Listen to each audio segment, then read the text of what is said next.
double check everyone's still fit and available. I know it's sort of doing that every day at the minute, but every day you get closer to the match with everyone available is a good thing, isn't it? Yep, all 33 are available, all fit and well. Good stuff. And the match, the Samoa game's coming sort of squarely into view now.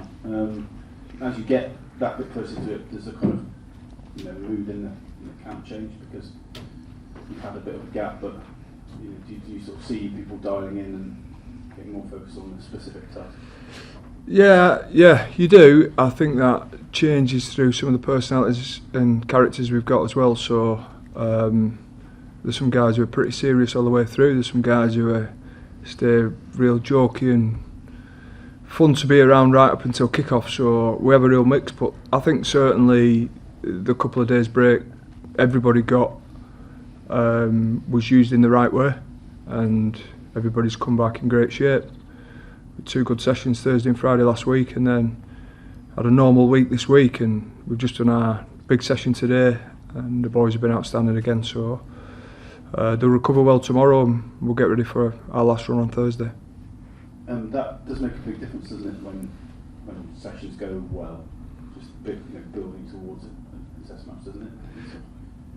How you train versus how you play and all those sorts of things. Yeah, it does, but I think probably both of us have been around long enough to understand that even if it's not a great session, there's always a narrative there that you can spin, and there's always good things to take out of a session. And even with the session we've just had, there'll be some learnings and some bits that we try and tweak and improve upon. So I think the fact we've got 33 available, I think the fact the lads used that time really well last week to regenerate and refresh, and the way they've trained, their attitude towards this week and getting a performance again has been outstanding. So we look to Saturday and to go and play well. Can I just ask about Owen and his leadership? Obviously he's had the sort of range of experiences at the World Cup so far. When he couldn't play, then he has been able to play, and you've touched on before that sort of nothing really changes in him across that period of time. That consistency that he can offer is kind of the consistency that you want from the team, isn't it? So in that respect, he must be an ideal person to have as, whether he's captain or not, just as a leader. Yeah, well, it's great to have him available. I think I've said many times to you the quality leaders we've got. Obviously, Courtney and Ellis are form part of that trio, and then obviously George, DC next to me, Ben Youngs. There's a number who've got a lot of caps and a great deal of experience and wisdom at this level, and we'd be daft not to tap into it. But there's a lot we don't see as coaches. How they operate, the way they go about things behind the scenes is really, really important to keep everybody on board and pulling in the same direction. So I think when you get to this point, you're this far in with a squad of 33, lads are dealing with selection at different points, and now they go about that is really, really important, and it's key to have guys like Danny alongside me and who understands what it's like both being selected and not being selected. Now you handle it and do it the right way so that the team play well at weekend. Can I ask one about something completely different, if that's all right? News is broken about Joshua Tuivasa. His son passed away. He's obviously made the decision to stay at the World Cup, which is a sort of a massive thing, isn't it? Very personal, but just wonder, probably worth a word to him, isn't it? And just kind of, such a big thing. I wonder how does somebody just kind of come to terms with that? Is it just, do you think something just that is totally personal and can only be handled by the person dealing with it? Yeah, I think it's obviously tragic circumstances. Don't really have a view on it. What I would say is we pass on all our condolences and our best wishes. I don't think anybody should have to deal with what he's had to deal with, but we certainly, on behalf of everyone with England Rugby, we pass on all our condolences and best wishes, and we're thinking of him. And Danny, we talked a bit about what it means to you to be here and your journey. This game against Samoa specifically, it's not one for the faint-hearted, is it? No, it's not. It's a really exciting game. Another chance for us to try and keep improving. I think we've been doing that throughout the tournament. The week having a bit of time off last week and came at a good time for us to replenish, recharge the batteries a little bit, and then the boys have come in back in itching to get going again. And Saturday we know we're going to have to be really on our game to do what we want to do with the game. We obviously want to win the game, want to win it well, but we're not taking them lightly at all. We know they've shown in patches this tournament how special they are. They've got some X-factor players. They've got some very big humans that like to run very hard and tackle you very hard. So we know our physicality's got to be right up there, and it's a great challenge for us building forward. The spirit with which they play the game, is it fun to go up against a team like that? It just kind of feels like they do it for the right reasons, you know.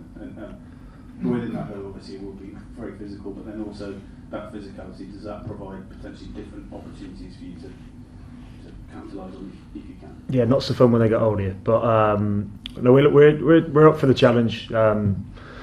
Their game is built on physicality, but they've also got some really skillful players who look to move the ball around and attack you in different ways. So with Kev here, we've been looking at areas that we think they're gonna come with. But you never know. It's a game of rugby; they might come with completely different stuff. So we're prepared for everything.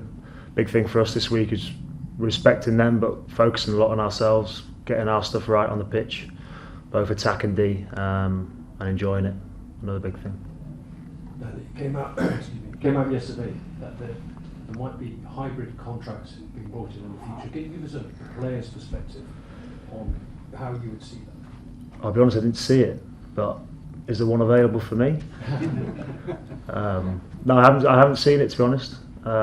So I think as obviously the administrators are, I'm sure, looking into ways of keeping the best English players in England.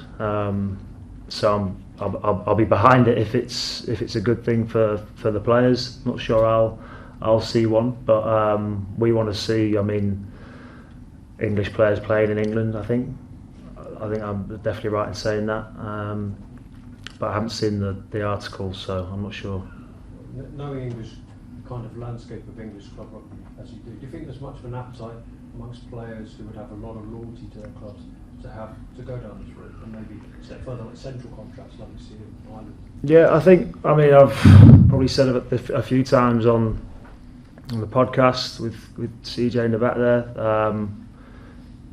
England, I think, needs to have the best players playing in England, and if there are ways that we can do that, which might help the club game as well and help the clubs to be sustainable, more sustainable, then I think the players would be on board with that. So yeah, hopefully they can sort that out. Yeah, Kevin, just one on Tom Curry. You spoke very highly of him earlier in the tournament in terms of what he brings in defence. What does it mean to have him back for Saturday? Yeah, we've been looking forward to it. He's training incredibly hard. I think I probably talked him up too much last time, and then we ended up with 2 minutes from him. So I'm not going to spend as much time on him today. I think you guys all understand what he can bring. He's a world-class player. He's one of the best in his positions across the world, and we hope to see it for a bit longer this week. Like I said, he's training incredibly hard. As I mentioned previously, he's one of our defence leaders when you think back row and centres, and the way he goes about his business, how hard he works and how hard he trains. It's great to have him available. Danny, so just another one on central contracts.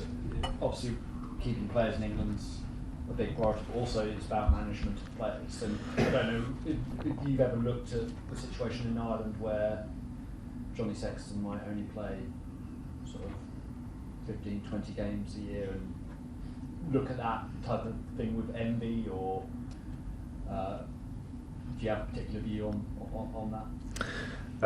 I think each player is different. Some players, I think I sat here with Billy last week. Billy's better when he plays more. Some players feel that they probably need a little bit more rest. I'm sure as you get a little bit older, a rest every now and then wouldn't be the worst thing in the world. I think you look at the Irish game; it's a completely different structure to what we've got in England.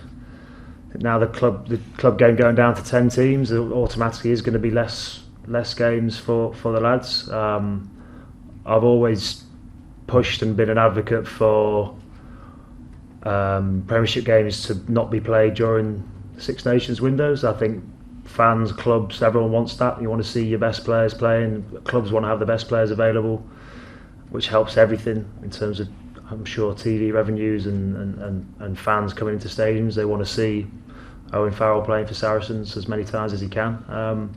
So there's ways and structures around to do that, then you're all for it. But I think I've said a few times here, a lot cleverer, smarter people than me that hopefully are working on these decisions. Yeah, maybe debatable, but hopefully they get it right, and the game, and especially in England, can flourish. And Kev, we were speaking to Courtney Laws yesterday, and he said England's DNA, this team, is defence first and foremost. And I guess every team wants to defend really well and make all its tackles better. But how do you go about making the defence the core identity of the side? We try to make it important. I think what you saw in August wasn't a reflection of how hard the lads had worked and how we trained. We've obviously improved since then. We've got to continue improving.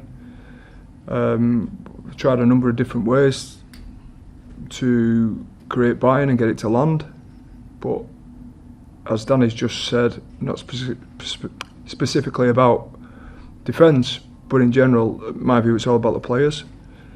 And if we can get the players on the same page and create the right environment for them, these guys want to defend. I've no doubt about it. So, said from day one, every player I came across wanted to wear the badge, desperate to put an England shirt on, and you show a lot of that in how we defend and what they've done for each other these last few weeks has been a massive step forward. But as I said on Friday last week, there's plenty of improvement still in us. So try and find different ways of making it important, but the guys know that, you know, typically the best defensive team in any competition wins the competition or the league or the cup. We understand that and we know how important it is. Is there a snapshot in one of the 3 games so far of England defending in the way you envisaged them, like everyone perfectly aligned, or the moment that brought you most satisfaction? I never think it's perfect. You know, I think when you've got an opposition with some of the quality that we've faced so far and will face moving forward, especially on Saturday, you know, we can't expect to have it all our own way. What I have been really happy to see is how hard they've been prepared to cover each other's backsides, and we'll get split, we'll get broken, we'll concede penalties at times, but our attitude and mindset to defend our try line is really, really important, and the guys certainly have that at the minute. And you know very well George Forge and Owen Farrell. Is there a difference for you for scrum half when you play with Owen when he fly half, or George? Or is it the same story, the same game? Yeah, they are very similar northern voices shouting at me. No, I think they're very similar players, very similar characters, but they've got subtle differences, I'd say, as well. Obviously, Owen, if you've looked at Owen recently, he's big. He's a big 10. So Owen will punch the line. That's probably a little bit more.